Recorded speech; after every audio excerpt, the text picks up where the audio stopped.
how do you see this transition happening? Are people just forced into Bitcoin because at some point it's so obvious that it's the best store of value ever? Or do we actually have to educate them? Like, how do you see this transition to Bitcoin, and why Bitcoin explanation? Yeah. So 2 points to make on this. The first is that I do think, and Snowden came out and said this the other day, which is that they're going to have to, governments are going to have to come out and admit, or information will be leaked that a big government is accumulating Bitcoin without admitting it. At some point in time, governments are going to have to admit it. Look at what's happening at El Salvador. El Salvador was a broken country. It was a dangerous country, and it was laden with debt.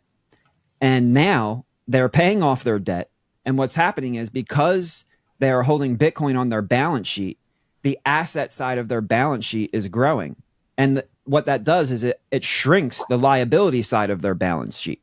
And you see JP Morgan increasing their credit. The credit agencies are increasing their credit. It's not going to be long before governments figure out that lending to each other is not the most risk-free form of lending, but lending to a Bitcoin-backed economy is the least risk-free form of lending. That's a big thing that's going to happen that I don't think the market is talking about right now, how Bitcoin changes the paradigm for what qualifies as risk-free.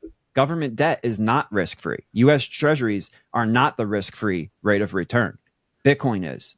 And a hybrid debt-based Bitcoin commodity credit market like we're building at People's Reserve is going to be the future of Bitcoin setting free market interest rates, not central bankers. So that's a really big transition that will be forced on everybody just based on natural economic incentives. The first thing you said, though, that is also very interesting is people are like, oh, it's too risky, 1 to 5% allocation. Their mindset is completely backwards because they're laboring for fiat money. So in their eyes, that when they labor for the fiat currency, that's like their base unit. That's like their least risky unit. But in reality, the dollar that we trade our labor for, the dollar or for any fiat, that is the risky investment. You should take whatever you earn from your labor and pay your bills, but whatever's left over, run from it as fast as you can. You can't save in it. You can't look, if you think you can save in it, then you're not good at math. So listen to somebody who is good at math and telling you, you cannot save. Real rates are negative. Real interest rates are negative. The rate of inflation is higher than the rate of interest earned. Therefore, you're losing purchasing power. You can't do that. And they still have this mindset that they're running into the fiats for safety, that 1 to 5% is too risky. Well, Bitcoin is money. So your allocation to money should be 100%.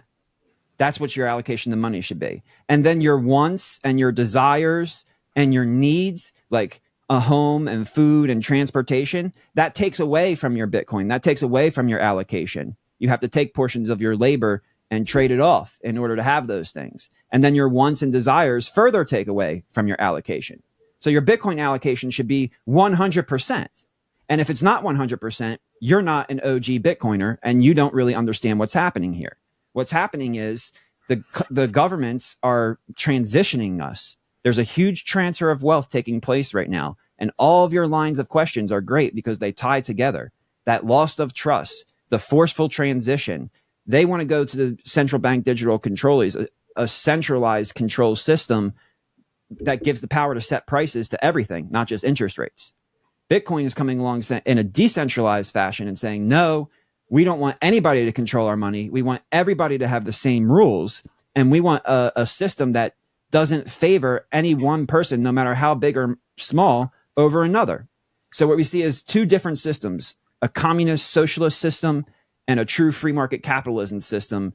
And thankfully, because there is some essence of free market remaining, we're seeing Bitcoin and the internet economy outcompete any currency of any real world economy. And that trend is going to accelerate.